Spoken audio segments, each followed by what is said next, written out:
So good evening, ladies and gentlemen, and we'll now begin.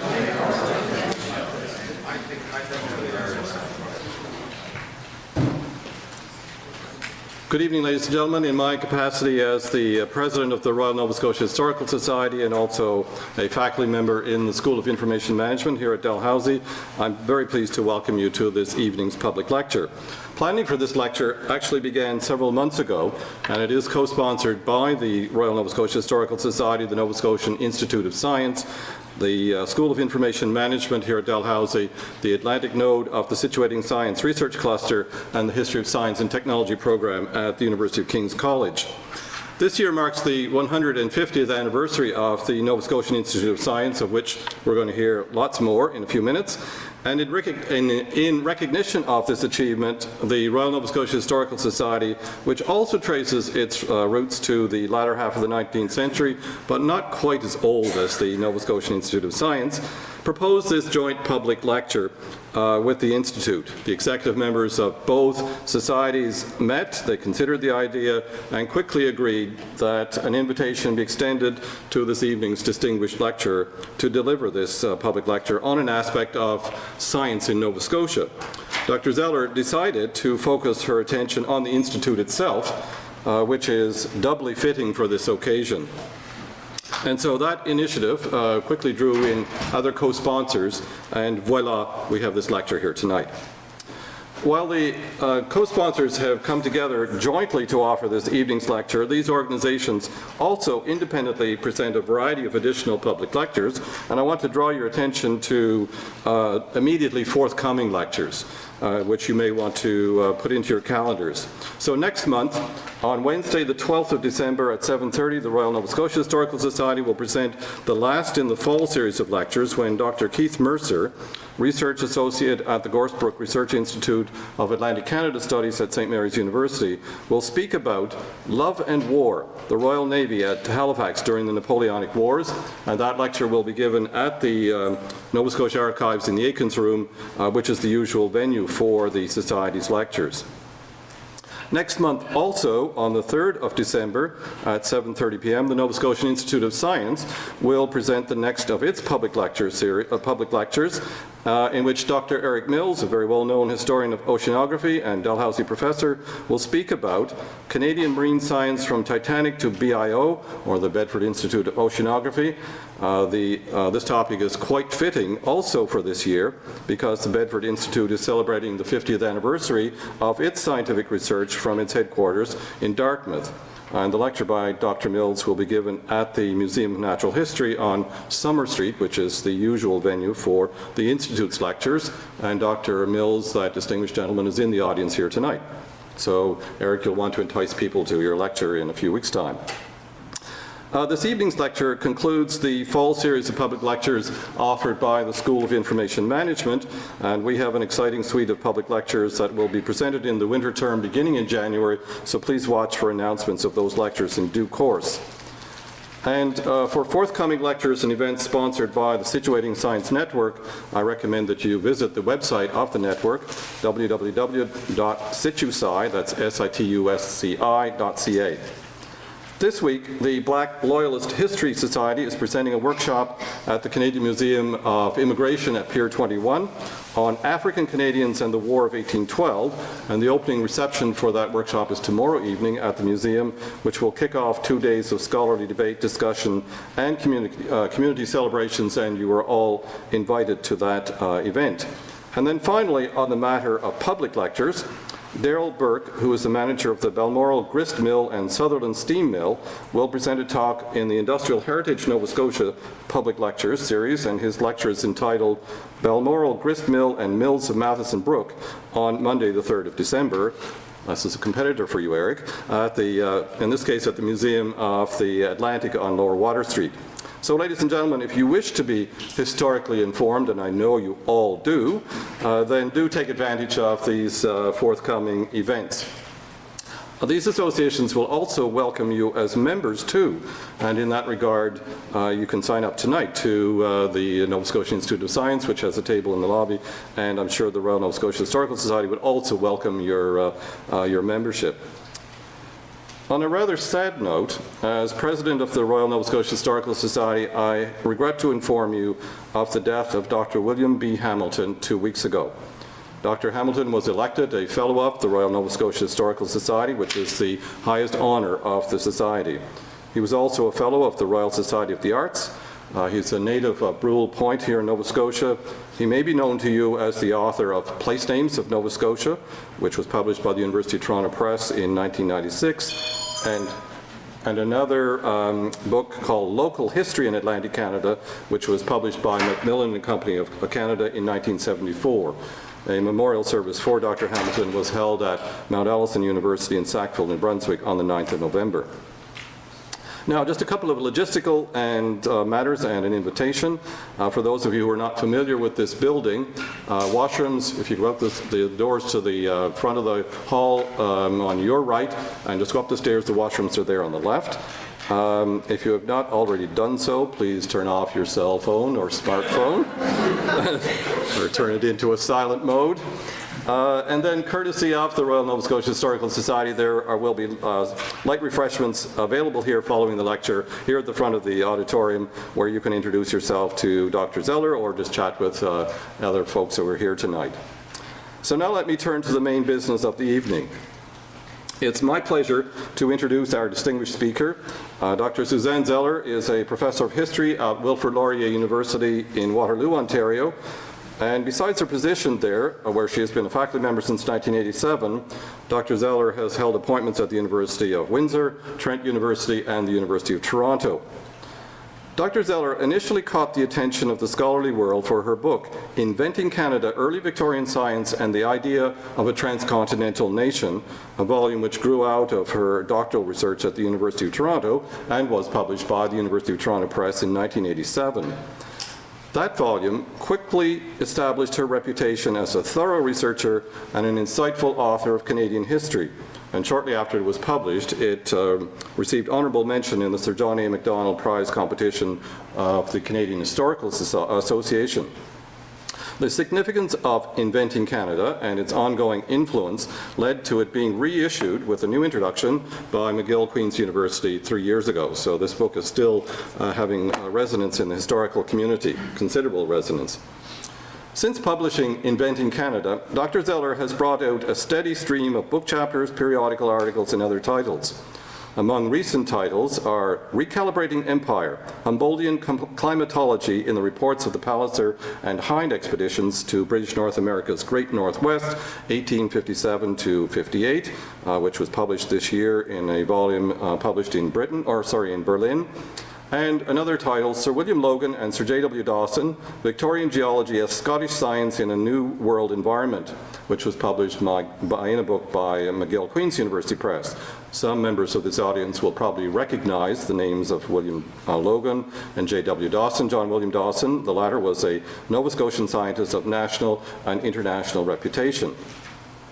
To appear shortly in the Journal of Historical Geography, which is related to her work on Arctic environments, are two items: Science in Environment and the New Arctic, What We're Learning and Why It Matters, and Wild Men in and Out of Science, Negotiating the Professional Popular Borderland in Arctic Canada and Greenland. I don't know what the wild men are there, Suzanne, but we're looking forward to seeing that one. These titles draw attention to Dr. Zeller's recent interest in circumpolar environmental history. She has been the principal investigator of the European Science Foundation's Boreas collaborative research group called Colony, Empire, and Environment, History of Science in Circumpolar Arctic. And in this initiative, she hosted a workshop called Out of the Cold, Scientific Ways of Knowing the Circumpolar Arctic, which was held in Iqaluit in Nunavut 3 years ago. Dr. Zeller's research on circumpolar science has resulted in many speaking engagements in such locations as Iceland, Sweden, Greenland, Denmark, Norway, Russia, and would you believe it, Tallahassee, Florida. I don't know. Dr. Zeller is currently preparing 2 monograph-length studies tentatively entitled Radical Pre-Ecologist Ernest Thomas Seton in the History of Science, and the second, Fundamental Forms, The Physical World of Victorian Canadians. And for those information management students and researchers in the audience, I can note that Dr. Zeller's research encompasses the publishing history of scientific organizations and researchers, which I expect will show up in her lecture in a few minutes. Dr. Zeller has been an exceptionally active member of scholarly associations, including holding executive positions. She's a member of several editorial boards of research journals. She's acted as an extensive reviewer and a consultant. For this evening's lecture, I know that Dr. Zeller has pored over the archival records and read the 150-year output of the proceedings of the Nova Scotian Institute of Science, no mean feat in itself. She has visited the province on several occasions, including wandering the fossil beach at Joggins, all in an effort to gain a sense of the historic character of this province. Ladies and gentlemen, please join me in welcoming Dr. Zeller to speak about reflections on time and place at Nova Scotian Institute of Science, its first 150 years.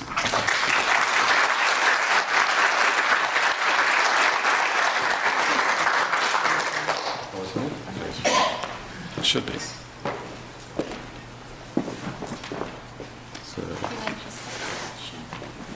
The mute button. Yeah, it's on there. Thank you. Thank you all for coming this evening. It's amazing to see this many people and here, and I know that it's such a busy time of year and so much else is going on, so I very much appreciate your presence. The invitation so kindly extended to me to participate this evening in the sesquicentenary celebrations of the Nova Scotian Institute of Science is an honor that resonates deeply with me. It represents a welcome opportunity to repay something of what the remarkable, unbroken record of the Institute's distinguished proceedings once gave more annual volumes ago than I cared to admit to this fledgling researcher in the history of science in Canada. I continue to learn from the Institute's rich historical legacy, especially as recent scholarship helps to clarify important aspects of its workings. In particular, scholars have contributed more nuanced dimensions to our overall understanding of time and space in the history of science. On the temporal front, the historian John V. Pickstone of the University of Manchester relates three nested ways of knowing: natural, historical, analytical, and experimentalist in science, technology, and medicine, and he relates them directly to their changing historical context. Each way of knowing became dominant in its turn over time, displacing but emphatically not replacing its predecessor in a particular historical sequence. Before Pickstone, historians tended to interpret the Nova Scotian Institute of Science as a natural history society. After Pickstone, we can see more clearly that, despite some outcroppings here and there, it was intended first and foremost to promote and to communicate the production of a much broader range of scientific knowledge, and for very different purposes. Repeated efforts by the Institute in its early years to organize field excursions never attracted the expected following that natural history societies elsewhere were able to rally, and that perhaps offers a telling signal on this point. On the spatial front, the historical geographer David N. Livingston of Queen's University in Belfast illuminates three geographies of scientific knowledge: the sites, including the field, the museum, and the laboratory, and the regions where scientific knowledge is produced, and the patterns of circulation that explain how such knowledge traveled and translated from one place or one context to another. Thanks to these spatial insights, historians of the Nova Scotian Institute of Science can move beyond older, more limited assumptions about the diffusion of science from its imperial centers. Such imperial colonial hierarchies ignored, for example, the importance of Halifax as so much more than a harbor where exploratory expeditions simply replenish their supplies. When the British survey vessel HMS Challenger landed here in 1873 on its much publicized scientific study of the oceans in various latitudes, its leading scientist, the marine zoologist Wyville Thompson, disembarked to visit with two colleagues, the botanist George Lawson and the geologist David Honeyman, both founding members of the Nova Scotia Institute of Science, and in Honeyman's case, founding curator of the Institute's offspring, the Provincial Museum.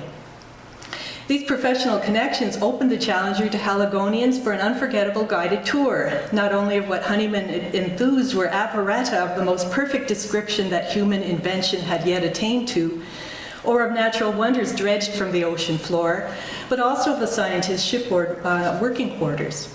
Before departing, the Challenger scientists enjoyed a local field excursion to Point Pleasant Park as Honeyman guided them to photograph some glacial striations, accepting with delight some specimens from the Challenger's collections for the museum.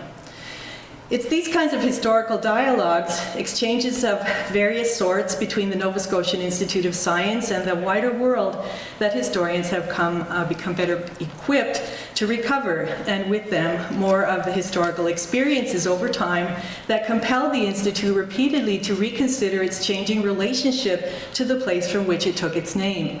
Although the Nova Scotian Institute originally, by the way, defined its purview to include Prince Edward Island and Bermuda.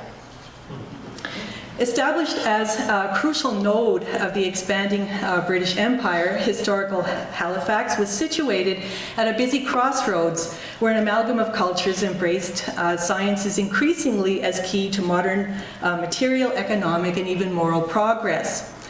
Yet attempts in the mode of the amateur naturalist tradition to organize formally those who shared a passion to observe and collect and describe and classify the floral, faunal, and mineral denizens of Nova Scotia's remarkable landscape had not succeeded here before other important factors came into play.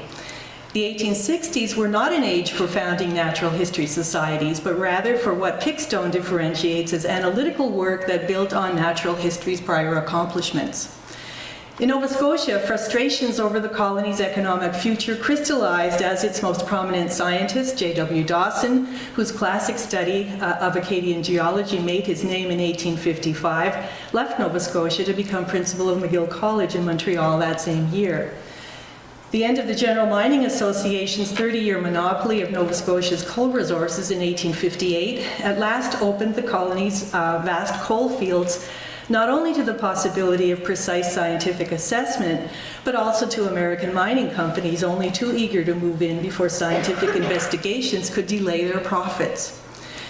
Even when gold fever gripped Nova Scotia from 1860, its government continued to resist calls for a geological survey on the model of Sir William Logan's Geological Survey of Canada, founded 20 years earlier to search for, assess, and map whatever mineral deposits, especially coal and iron ore, promised industrial wealth on the scale attained by Great Britain and the United States. In 1862, Nova Scotia's prize-winning mineralogical display at the Great London Exhibition finally broke the logjam, galvanizing David Honeyman and the exhibit's other organizers to follow through by convening what they named the Nova Scotian Institute of Natural Science a month later. The reorganization of Dalhousie College in 1863 offered no hope for reinforcements for the fledgling society, as dire financial difficulties precluded all scientific possibilities in the college for the time being. All except for the arrival of the botanist George Lawson from an even more deeply troubled Queen's College in Kingston. In pursuing ways of knowing well beyond natural history, the Nova Scotian Institute of Natural Science saw continuing interest in observing, describing, and classifying, giving way to a sharpening focus on analytical searches for units in nature that formed components of larger systems. While natural historical ways of knowing described details of a variety and change in the process of encountering nature from the age of exploration to about 1815, analytical ways sought to impose order, to subdue nature by dissecting it to reveal its elemental parts. The aim was to rationalize production, including the production of scientific knowledge in an age of industrialization, not only through mechanization, but also by reconceptualizing even living bodies as components of larger processes that could be standardized and ultimately commodified more efficiently. Nor was it for the Nova Scotian Institute simply a matter of promoting geology and mineralogy and chemistry in order to mine more efficiently. It was rather a matter of promoting all branches of science that would help to rationalize farming, fishing, and all other important livelihoods. Meteorology, enhanced by the powers of telegraphy, comes to mind here as a key example. Along these lines, the early Nova Scotian Institute found inspiration in the Prince of Modern Science, the lamented Alexander von Humboldt, who had died in 1859, fated after a half-century of remarkable widespread influence to be overshadowed in subsequent accounts, historical accounts that is, by the publication of Charles Darwin's Origin of Species the same year. Humboldt's multi-volume Cosmos, which we've almost forgotten about, his widely read magisterial life's work that remained unfinished, attempted nothing less than a physical description of the universe in its complex interconnectedness. The distinguished modern, as T.F. Knight reminded the Institute in 1869, a full 10 years later, was the first to employ such wonderful powers of generalization in comprehending the vastness and oneness of nature. Humboldt lent these interconnections powerful visual expression on the maps, including their isolines, as you can see them so clearly there, I hope, and on the tables, graphs, and charts that populated not only the atlas that accompanied his Cosmos, but also the pages of the Nova Scotian Institute's proceedings and transactions from the very outset and with increasing sophistication over the decades that followed. In the proceedings in the early years, we find lists of seabirds that are organized by fishermen's local knowledge to take advantage of that local knowledge in 1865 in a kind of natural historical way. You do see glimmerings and outcroppings of it there. We see descriptive, very verbal reports of the weather in 1865. We see Frederick Allison's simple weather table in 1865. We see seasonal means developing in 1867 and increasingly complex multi-year registers by 1870. R.G. Halliburton's Coal Fields of Europe and America in 1868, trying to connect those coal fields of Nova Scotia to the coal fields that were known in the rest of the world, making these larger connections and trying to find explanations for them. And we find Edwin Gilpin's analysis of a Pictou coal seam from the top down in 1877. All good analytical work growing out of the old natural historical tradition. Scientific knowledge of nature ideally accrued, according to Humboldt, through synchronized observations, standardized instruments, and widespread observers if it was to attain the greatest possible accuracy. His own worldwide networks of scientific communication and exchanges constituted a feat of incredible proportions long before the internet allowed us to take worldwide webs of knowledge for granted the way we do today. Humboldt's analytical leadership inspired British military officers very early on in the 19th century, and with their contacts all over the empire, to seek out global scientific knowledge of the natural and physical world on their travels throughout the British Empire and beyond. P.C. Hill's inaugural address assured the Nova Scotian Institute of its unique situation in this context and in this regard. Nothing is more characteristic, he said, of the science of the present day than the value attached to facts verified and ascertained in situ, with every well-authenticated specimen procured on the undoubted place of its existence. It was precisely the encounter of specimens not in situ that drove David Honeyman to divert his attention to the study of Nova Scotia's glacial geology in 1873. Erratic boulders of this kind and more that littered the landscape of Nova Scotia fascinated Honeyman as he traced their origins to unrelated geological formations miles away along paths etched in stone in multi-directional striations that suggested the advance and the retreat of several glacial waves across the length and the breadth of Nova Scotia.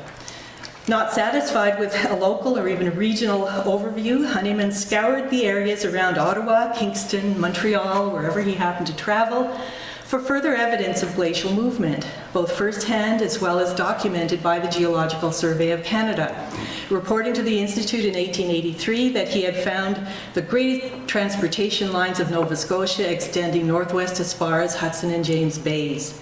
I have, he noted with pride, thus added to the region of Canadian observers the entire province of Nova Scotia, and given the great southeastern glacial transportation of North America an Atlantic terminus. Nor did he stop there. Honeyman soon found himself comparing similar evidence in Western Scotland, and at an institute meeting in 1885, he exhibited his remarkable composite map, 9 by 6 feet in size, derived from the reports of several recent expeditions by Canada's Department of Marine and Fisheries to establish observing stations along Hudson Strait. Honeyman correlated the expedition's admiralty charts, and that's one of them was that first map that you saw on the very opening slide as well. The geological observations by their naturalist, Robert Bell of the Geological Survey of Canada, and Humboldtian isolines for magnetic variation. And so I would hope that I can point right here to the angles here of these particular lines and the way they come down into Nova Scotia. And it's the angles of those lines that he's interested in tracing. And he wants now to situate Nova Scotia in a continental geographical, geological context that extended as far north as the Arctic.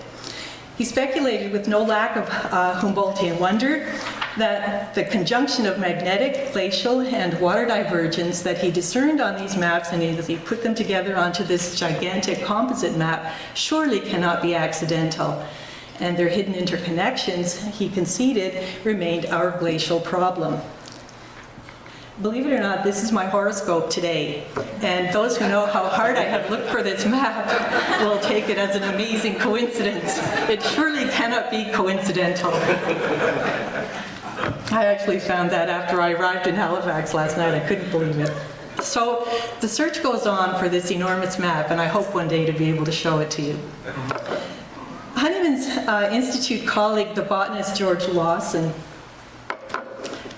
was, for analogous reasons, equally captivated by the Canadian expeditions as they left Halifax Harbour repeatedly for Hudson Strait in 1884, 1885, and 1886.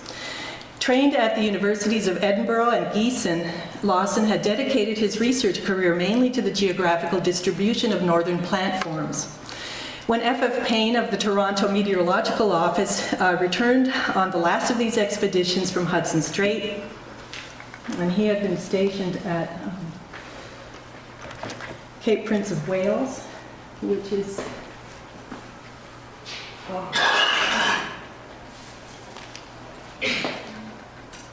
the little flag number 5 right here. He had been stationed there, and he returned in 1886. He gave Lawson plant specimens, ripe seeds and all, that allowed him to connect the suspected Arctic flora left behind by retreating glaciers in Nova Scotia to their geographical origins in Scandinavia. In so doing, Lawson was testing theories of geographical plant distribution that had been adopted by Charles Darwin and his followers to understand, as Lawson explained, species variation, adaptation, and survival under changing conditions of climate and over large areas of the Earth's surface. Nova Scotia now found its place in that evolutionary picture.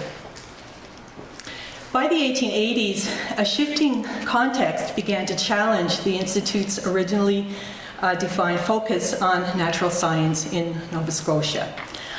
The appointment in 1879 of James Gordon McGregor, here's another portrait that I was so happy to find, he's not easy to track down visually, was appointed as Monroe Professor of Physics at Dalhousie College.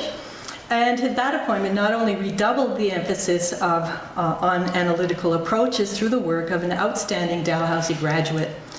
McGregor had gone on from there to work in the Edinburgh laboratory of Peter Guthrie Tait, who was one of the North British researchers who, led by William Thomson, later Lord Kelvin, was revolutionizing classical physics through the powerful new science of energy, with brilliant applications of mathematical analysis, especially to the study of heat as a form of energy, and as very much as part of the sort of scientific part of the Industrial Revolution. In keeping with his contributions to thermodynamics and especially to thermochemistry, and his work with something like this, always with graphs and charts and tables, McGregor soon, and very soon after that, many equations, usually in calculus. McGregor soon showed himself also to be a force of nature who reconfigured the Institute in the image of his own researches, which promised important implications for the improved efficiency of steam-based machinery. At a time when McGill University and the University of Toronto were establishing faculties of applied science, the dynamic McGregor used the aegis of the Institute to lead the charge in organizing the short-lived Halifax Technological Institute between 1878 and 1880, lending his scientific authority to the volunteer teaching of other Institute members, including the mining engineer Dr. Edwin Gilpin. As president of the Nova Scotian Institute of Natural Science from 1889 to 91, McGregor used his position to express passionate concern to improve science education more generally in Nova Scotia for school teachers and for students, as well as for engineers. And he was a force, by all accounts anyway, a force to be reckoned with. McGregor determined also to rename the organization Nova Scotian Institute of Science. As he explained, the scope of its exertions had got beyond the range of the departments of science indicated by its name. Indeed, they had, because of him. More pointedly, McGregor argued that the old name, as he called it was already the old name and he hadn't even changed it yet, created false impressions of a society of naturalists, in turn repressing the interest which those engaged in other departments of work might have taken in it. Still worse, he believed, it hampered our endeavor to secure by exchange the publications of other societies devoted to departments not usually included under the term natural sciences. The Institute, McGregor insisted, ought to extend its field to all departments of science, pure and applied, to encourage research in all such departments, and build up, by exchange, a library for the use of those engaged in them. He had, he explained, spent the first year of his presidency adding 300 international exchanges of the proceedings and transactions, and accordingly increased its annual print run to an unprecedented 1,000 copies. This upward trajectory then continued steadily for some decades thereafter, with the Institute bringing in, through its exchanges, the core of what became Nova Scotia's Provincial Science Library. The special meeting that amended the Institute's name with little official notice, at least little prior notice in 1890, also resolved to incorporate it immediately. The alternatives were now somehow reduced to Institute of Science or Scientific Institute, and there are only hints that the discussions were heated, and the botanist Dr. John Summers was later named in somebody's reminiscences. Dr. John Summers of the Halifax Medical College strongly opposed, although we have really no idea, no clear idea, how he saw the situation at the time. McGregor was remembered in the Institute's later assessments as pointing the way forward for the NSIS. And in many ways, he did represent the wave of the future, and not always in the best of ways. And we can glean something of what was happening in the larger context by looking at the impact of the Royal Society of Canada now coming on the scene as a powerful new player on the national science scene in 1882.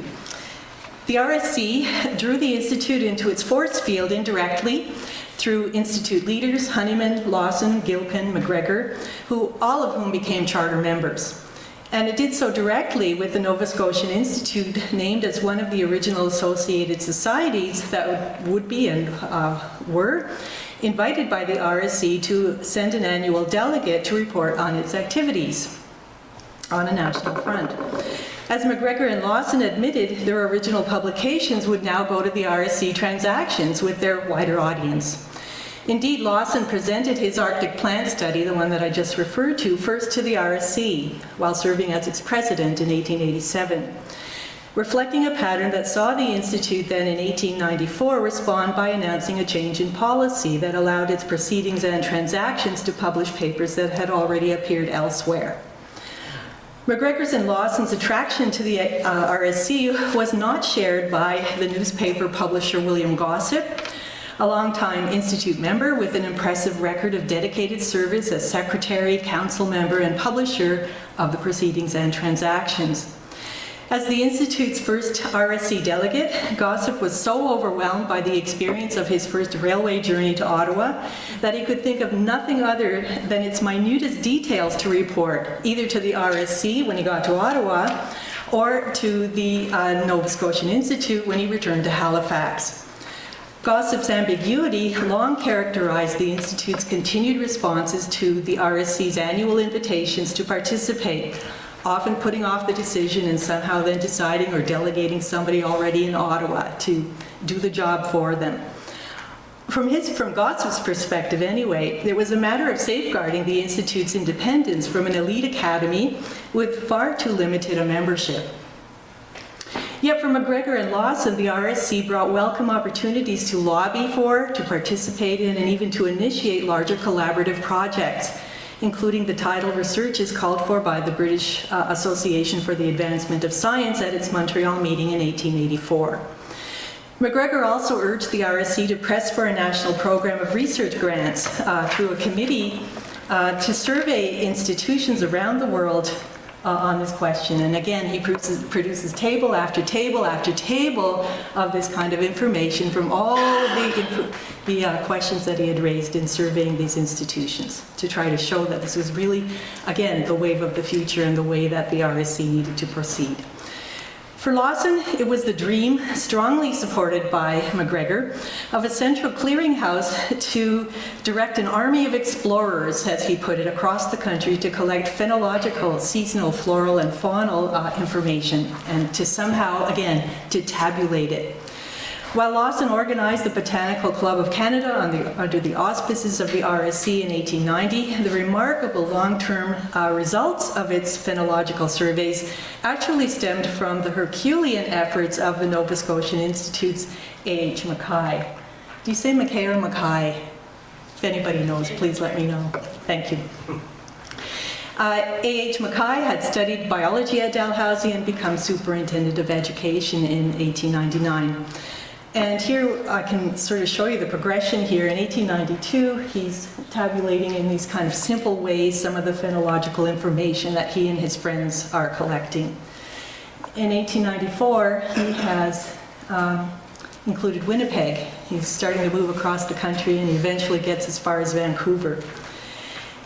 In 1898, he's designed a phenochrone, which he's now named in these kind of Humboldtian ways, to try somehow to visualize what all of his tabulations are telling him about the patterns of the first sightings of various flora and fauna across the province.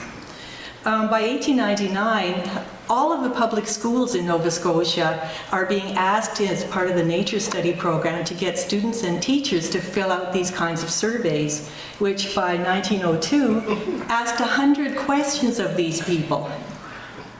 And that's just the last page of one of those annual reports. This is Humboldt gone mad. But anyway, it's a wonderful, wonderful project and a wonderful accomplishment here. Mackay continued this enormous enterprise with increasingly layered tabulations for 27 years in consultation with similar projects in Britain and in Germany. So again, there's that extensive kind of global search for patterns at work. And he reported the results annually to the Nova Scotian Institute, published there, the RSC, published there again, and to Nova Scotia's Journal of Education, often including corrections for the ways that various teachers and various students were filling out the forms. Again, he's got that idea that you've got to somehow synchronize and standardize what's happening or you're not getting accurate information. His ledgers have been digitized recently by the Thousand Eyes project, I just learned. And there remains an even more massive collection of thousands of bound returns assembled from hundreds of school districts. Really a wealth of data, I think, for environmental historians when they find out about it. For all that, Mackay's Nova Scotia-based phenological project continued well into the 1920s.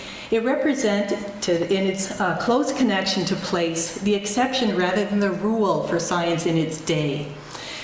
Indeed, Mackay himself observed ruefully as early as 1903, the Institute's audiences have been worldwide, but they haven't been local. Just as Pickstone's schema goes on to suggest, experimentalism had been displacing analysis as the dominant way of knowing since about 1890, highlighting in what was now called science the processes that transformed nature through synthesis rather than analysis and focused on invention, usually in the laboratory, in ways that often and increasingly in the 20th century devalued fieldwork.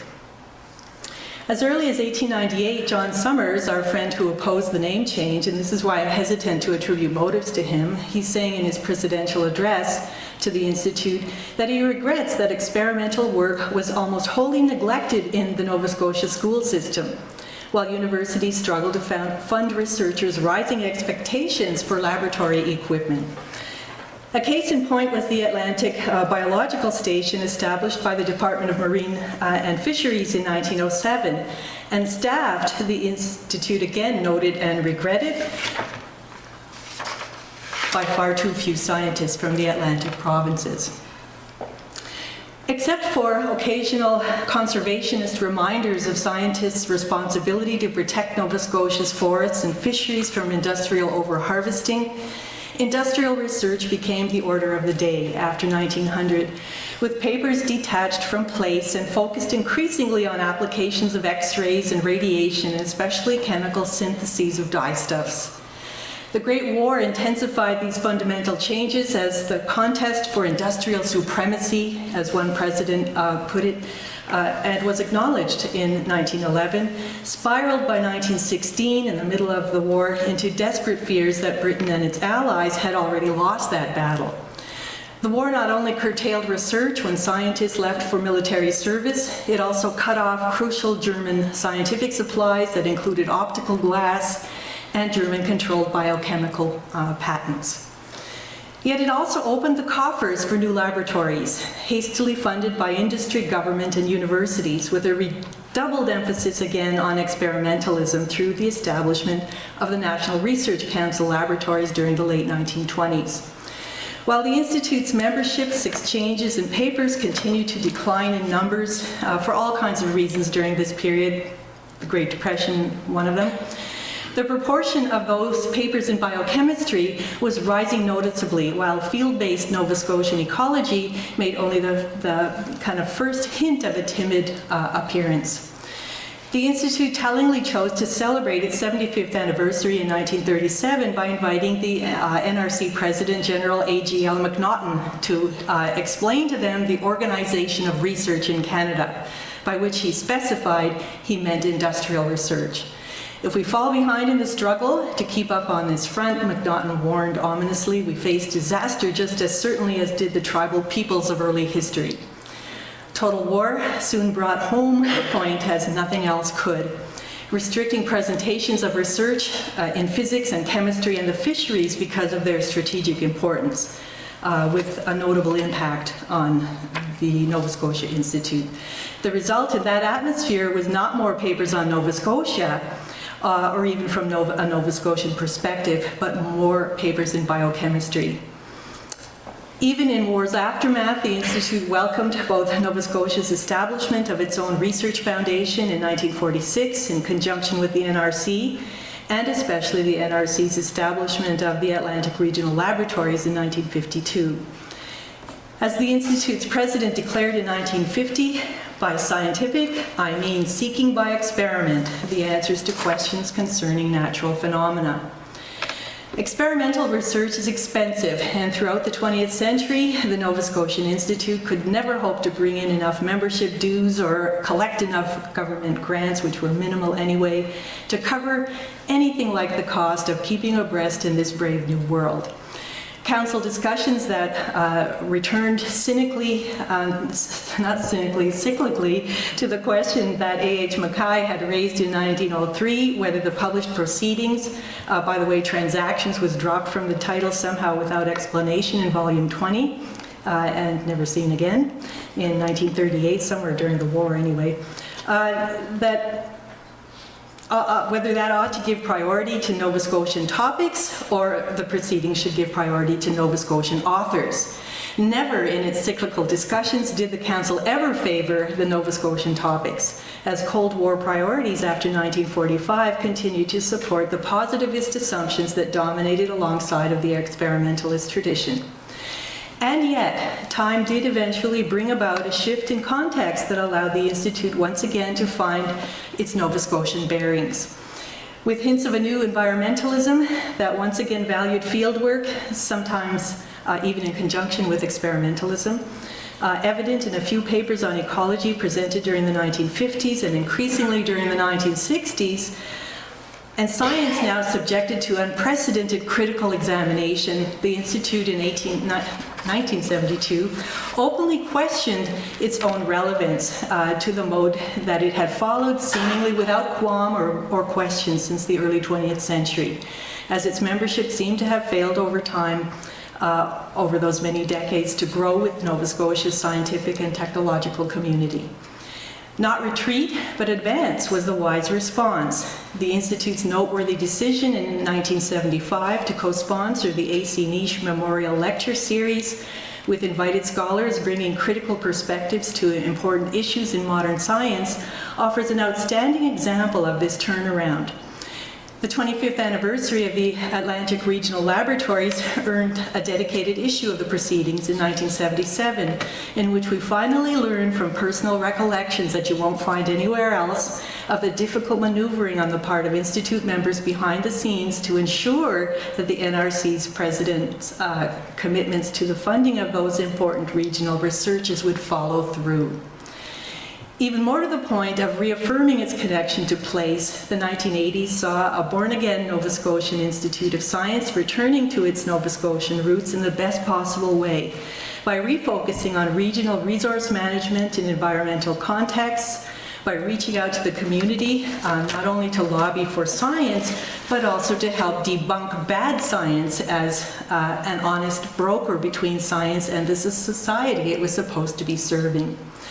Its proceedings, too, along with myriad digital resources being made available, recaptured their role as the appropriate medium for publications of regional importance, including for the first time reviews from a regional critical perspective. The Nova Scotian Institute of Science really should be congratulated in its 150th year, first of all, for having survived the brutal vagaries of the 20th century with its soul intact. Its lengthy history is a history of dichotomies, of choices that had to be made not once but many times over, between city and countryside, where interested members have always resided, between increasing specialization in science and a public increasingly unable to comprehend scientific work without someone to intervene, between internal unity and disciplinary sectionalism, one decision that the Institute, unlike other scientific societies, consistently agreed must favor the former, and between national and regional interests in which changing definitions of science served effectively as gatekeepers and not always in the best way.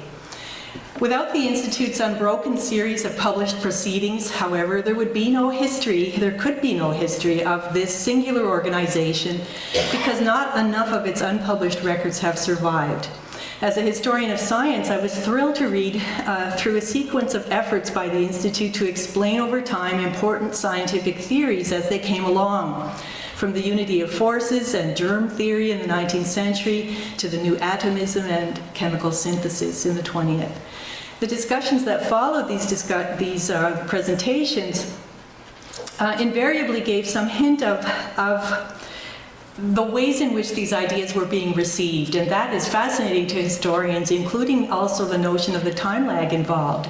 I think it's a real mistake for scientists, or historians of science and scientists, to assume that as soon as a theory is somehow expounded or published in some public way, that it's immediately adopted. And we see the time lags involved with these various theories and the ways in which the members of the Institute themselves tried to grapple with their ramifications. There are maddening enticements still lurking in those 150 years of published pages with all too little follow-up possible. What stands out, however, in the proceedings and the few other bits of historical evidence that survive is that fascinating and at times ruthless struggle between time and place in the Institute's history, one in which I think we should rejoice tonight that place continues once again to hold its own in the Institute. And I thank you very much.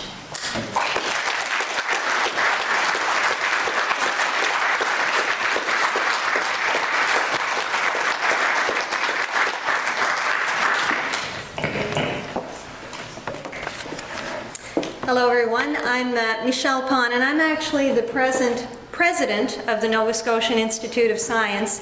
I've been involved with the Institute for about 5 or 6 years now, and I can't tell you how delighted I am that there is a historian of science that's presently looking at the Institute, at its longevity, at the kind of work that its people have done through the century and a half that it's been in Nova Scotia.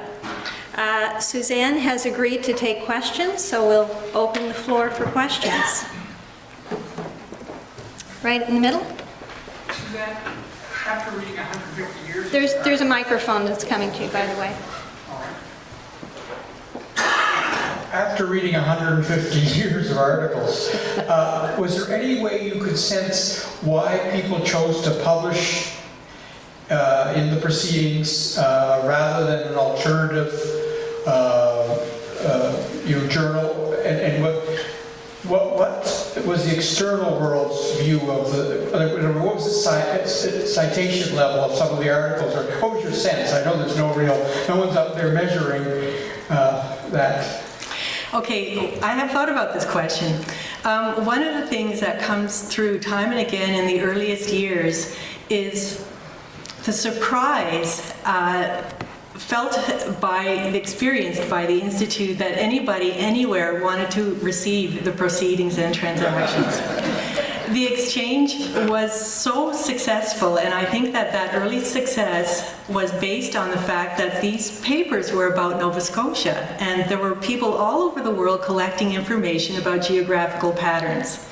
And they wanted Nova Scotia to be included because the information was available. That changed in the 20th century, and that's, I think, one reason why the first 7 decades of the century were so hard on the Institute. Exchanges started to fall because of the Depression, because postal rates became expensive, because the Smithsonian Institution's Bureau of Exchanges, of which the Institute was part of and shared in, eventually cut them off because it couldn't afford anymore to convey those exchanges in either direction. They had to go to the government to ask them for special postal rates, and on and on and on. And I think it's only since about the 1970s that the institution really has re-established its niche in talking about the region and talking about Nova Scotia, because that's what people want to hear Nova Scotians talk about, at least in this journal. They can talk about other things elsewhere, and they're very good at it, but I think it's kind of rediscovered that importance. In all kinds of ways, I think the evidence is there that that's really where the soul of the Institute is, and I really do feel strongly that I felt such a relief when I finally got there when I was reading, because I thought, this is awful, how is this going to end? But really, they recouped in the 1970s and 80s, and I think they should really be congratulated for that. So that's, I think, one of the explanations anyway.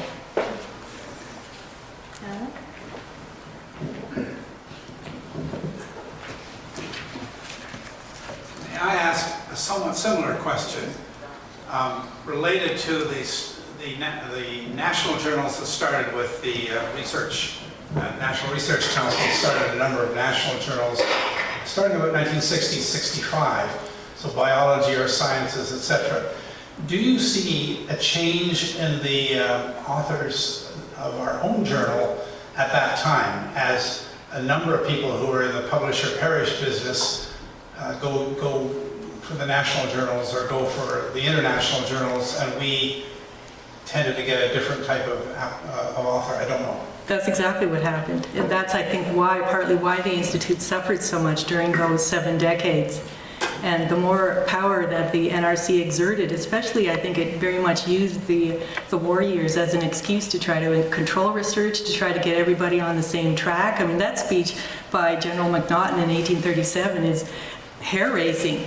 And I think that's part of the whole culture of that experimentalist, kind of positivist culture that really no one in the Institute had any way of getting up and criticizing. So they kind of tried to follow suit, and I think some of the researchers from DAL and elsewhere here would be encouraged and certainly funded to go and publish with the NRC.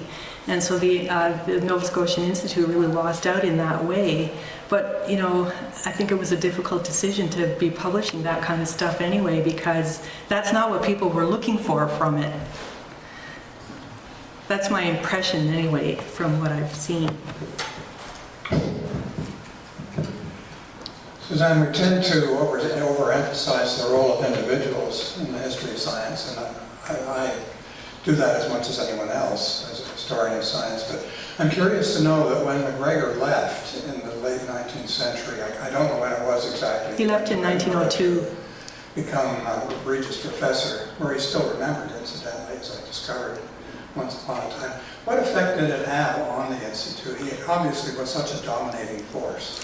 I wonder what happened. He left in 1902 and he died in 1913. So in between, during those years, the first thing the Institute did was to vote him a lifetime membership. And instead of ever blaming him for all the changes that his personality and his way of doing science, I think, brought to the Institute, he was really, I think, not the active agent here. He was kind of the representative of what was happening in the wider world.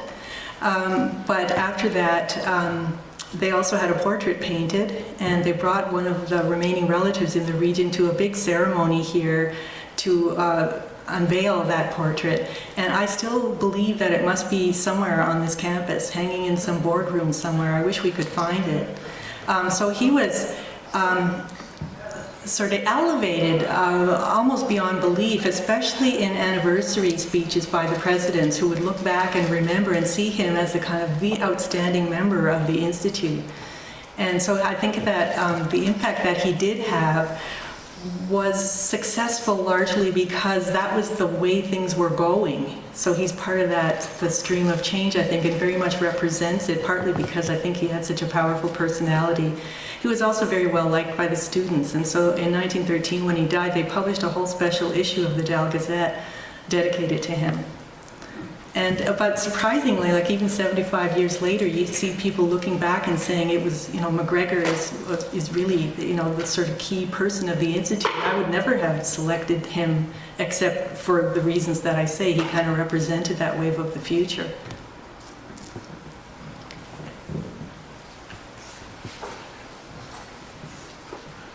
Thanks, Suzanne. I wonder whether you could for a moment take off your historian's cap and consider a more contemporary perspective. The tension between national centers of science and local centers of scientific knowledge is obviously even more so today a reality. One thinks of the tensions between policies directed by DFO versus policies directed by local knowledge, natural historical knowledge, for example, with respect to the fisheries. Do you, the Salmon Wars issue, this hotly debated right now, do you find any, okay, now put your cap back on as historian for a moment. Do you think there's are there any lessons to be learned? Are there any ways in which one can think about the longue durée character of science in Canada as a dialogue between local and national knowledge that can be brought to bear fruitfully on real issues now that face scientists that are also losing their jobs? Well, I guess I would say that I would, as a historian, I have learned the hard way maybe to be reluctant about making generalizations without referring to context, because I think even the meanings of words change over time. And without the context, you start to get yourself into trouble. But having said that, I think one of the lessons maybe that the Institute has learned since the 1970s is that it's important to be critical of what you're doing and of what maybe other people are doing, and you kind of owe that as part of your profession. And for all that people in science are losing their jobs because there's a government who doesn't want to be criticized, I don't think I would urge them to stop doing that. And to start also to, I would hope that somehow they're going to find ways of continuing their work. Because I think that's the important thing that institutes like this one need to learn. And that was so difficult to do during the 20s and 30s and 40s and 50s until the kind of Cold War started to thaw. It was very difficult for anybody to get up and criticize what was happening. And maybe they didn't even see it that clearly. You can kind of see it looking back. So I think that we should learn the importance of developing that critical edge and to question what we're doing, especially when we seem to be following everybody else. Other than that, I don't have any policy advice.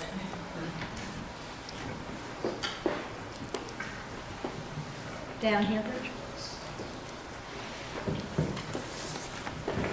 Last month at the Historical Society, the theme was historical view of to spray or not to spray the budworm. In the life of the society, I can think of, on the science side, there would be the 19th century sawmill controversy about whether you dump stuff in rivers, and early 20th century you had the steam trawler controversy in fishery. Did those come up in you're looking at the society? Did No. you care about what went on in They society? did not nearly enough. I mean, you would see the occasional thing about the need to, watch for over-harvesting of the fisheries in the forests, and you'd occasionally see some sort of historical, view of the forest and of forestry, but not nearly enough. And I think that's, maybe a lesson that the Institute learned only much later. You don't see a lot of that critical edge coming out at all, but you do start to see it in the 1970s. When it became easier to do that.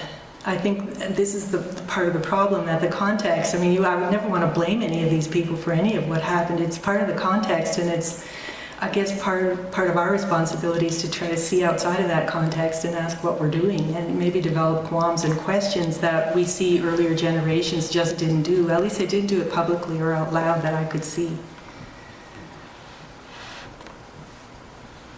Any other questions? I have a question, since I'm holding the mic. This would be more from the information study side of things. And you talked about the exchange, and it was your interpretation, or at least what you articulated, was that it was the benefit to Nova Scotia to get the story out. But how did it work the other way? Did it work the other way? The other way to bring stuff in? Yes. Yes, the whole argument was that this is a way we can get books that people won't buy for us. And so there were all kinds of these exchanges that were, brought in this valuable library of textbooks and journals, and I think it was a brilliant idea. And I think it was, again, thanks to McGregor's energy, because he could see, I think, having come from a wider context, how important that was. And so we were just talking to Michelle over dinner about the continuing collections of the NSIS as part of the Dal collection, and they did agonize periodically over what to do with this growing collection that they couldn't control anymore, and couldn't we make an arrangement with Dal to somehow get them to house it for us, even though part of that arrangement was that they can withdraw the collection intact anytime they needed or wanted to do that if Dal started abusing it in some way, or maybe intermingle the books somehow with the rest of the collection. So it was a very, very valuable contribution, and I think it was seen as a way to get the literature in from the rest of the world.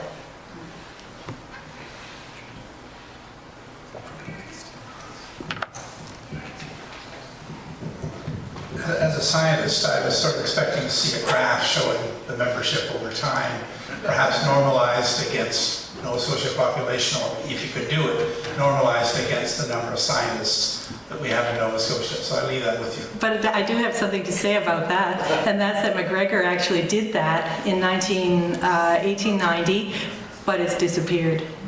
And so he describes this chart, and he says, this happens so often in the proceedings, Honeyman will get up and say, well, here's my 9-foot map. I had to put it on the wall, it's so big. And then you have McGregor saying, because I'm, the kind of physicist that I am, I have actually graphed our membership, and I'm telling you that we're not keeping up with the proportion of scientists that are coming into the province, even then.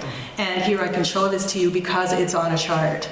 But I can't find that chart anywhere, and it doesn't, again, I could be on the hunt for the rest of my life, and I would love to be, to find these kinds of things if I had the slightest hope they were anywhere to be found. But yeah, he did that. That was the way to make the evidence stick, was to put it on a chart and then graph it. Take the chart, the table, and put it into a graph so you got double the evidence. And that was exactly the argument he made. I didn't do it, I'm sorry.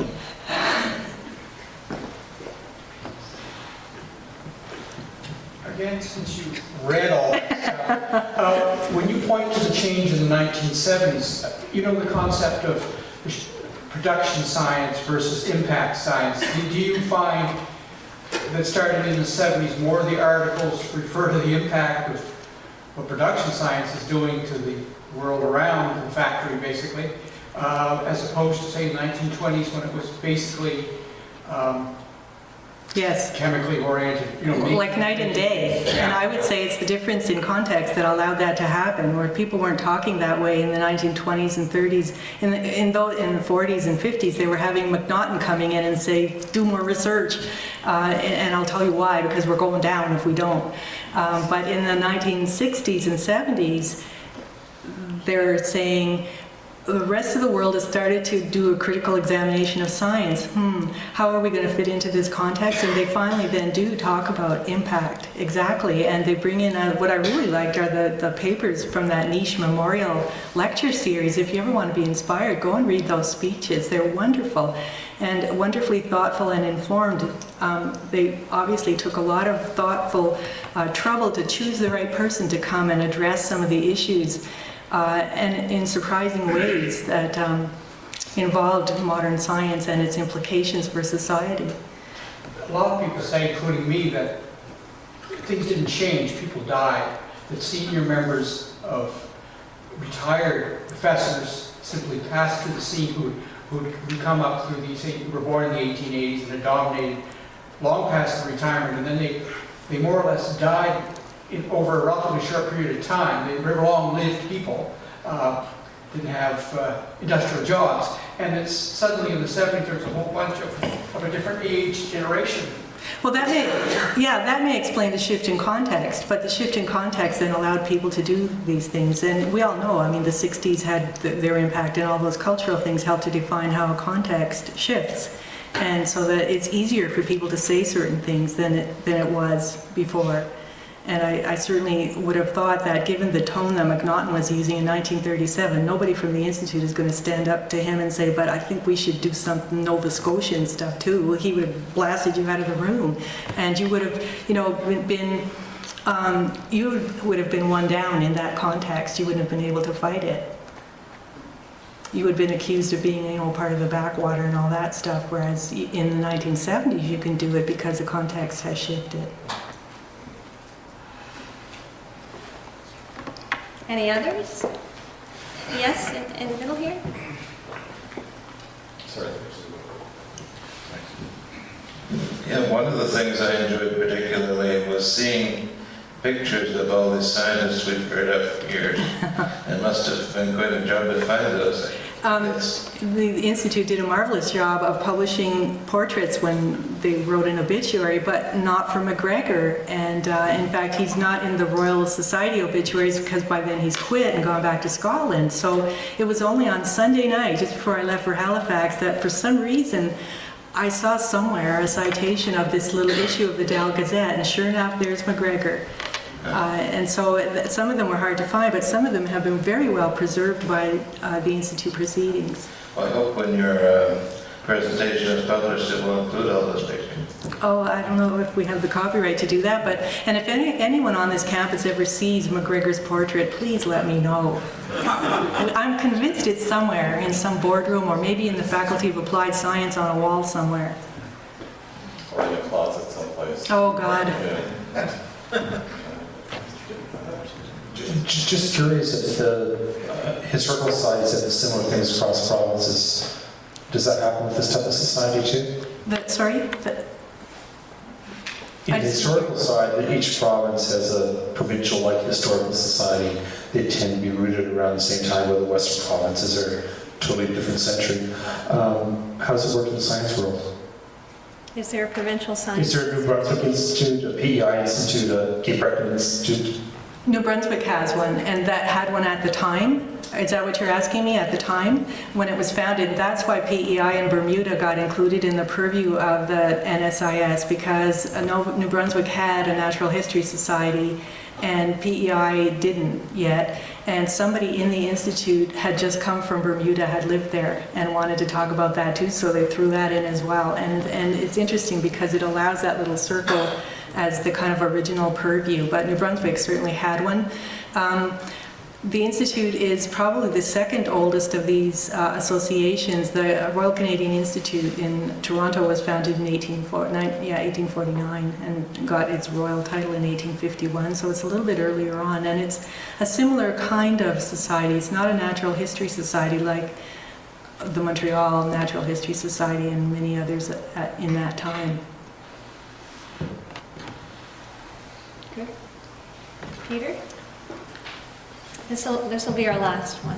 Yeah, the last question then. You mentioned at one point in your talk the loss of some of the NSIS archives and archival material. Right now we're in a situation of losing 9 out of 11 of the fisheries and oceans libraries across the country. And there's a question as to what will happen with all that archival material, and I'm just wondering if you have an opinion about that. I just wrote a letter to the Chronicle Herald. They haven't published anything, but it's a really, really big issue, especially at the St. Andrews Library in New Brunswick. I can only weep over the possibility of losing even more stuff. I guess the only thing I could say is to the Institute, please preserve what you have now, because so much of it has been lost already, and Lord only knows what all those individuals did with all those pieces of their proceedings that never ended up published.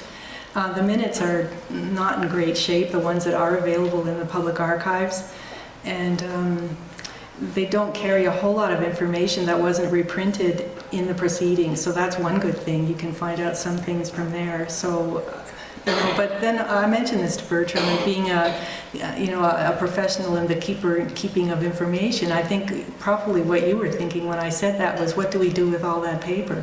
And how do we find out ways to manage the amount of paper that has accumulated? I mean, that is a real problem for historical preservation. But historians can only, those rumors that if you go to the public archives in Ottawa, if you go around to the back, you always see the archivists throwing stuff into the dump. And there have been legend, I don't know if the stories are true or not, but those kinds of stories are legion, and I tend to think there's some truth to it. So you just never know what's going to be useful, that's the thing, right? And so historians would want to say keep it all, but what do you do with it and how do you file it? But then what you do with all the digital stuff now too, this is a real challenge for information managers today. Yeah.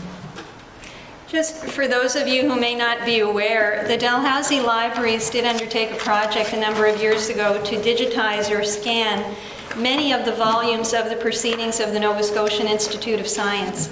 And they're available free of charge on the internet. All you have to do is Google the words Proceedings, Nova Scotian Institute of Science. And you'll find the proceedings, the volumes and issues from 1863 to 1984.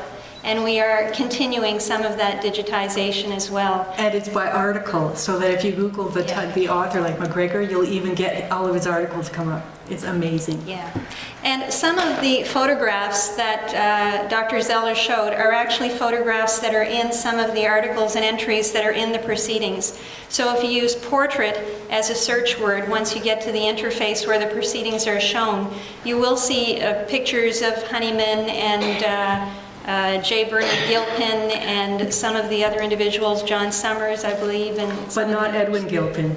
No. And that really had me, because that's the one I needed, and there's no portrait of him anywhere that I could find. Yes, there is actually in the public archives. Oh, thank you. Yeah. Okay, so I'll find one in the archives of Edwin Gilpin. Okay. Should have asked you. I would like to thank Suzanne very sincerely for providing us with this wonderful overview of the history of the NSIS and telling us some of the context in which the Institute developed regionally, and also some of the impact that its scientists had in other parts of the country and around the world. I understand that Suzanne will be presenting more about her studies on the NSIS proceedings at 2 upcoming conferences, one of which is occurring in Toronto in April of 2013. That's at the American Society for Environmental History, and her work is, she's going to be presenting her work at a session on institutions and environment.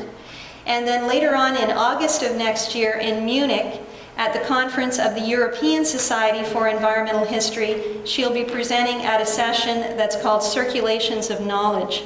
So again, I'm very delighted that information about the Institute is going to be going further afield than just Nova Scotia or even Canada. People in other parts of the world are going to hear about our Institute as well, and that's a terrific thing.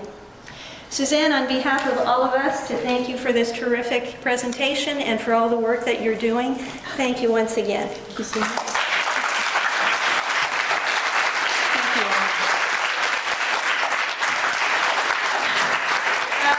On behalf of the Nova Scotian Institute of Science, I would like to thank the co-sponsors of this talk, the Royal Nova Scotia Historical Society, Dalhousie University School of Information Management, University of King's College, and the Situating Science Atlantic Node.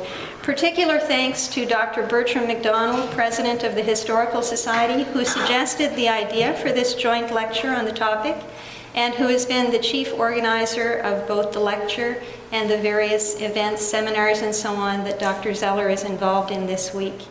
Again, just a reminder of various lectures that are coming up of the Historical Society, the School of Information Management, and our own NSIS. The next NSIS regular lecture for those members who are here is the evening of December 5th again, and Dr. Eric Mills will be talking at the Museum of Natural History.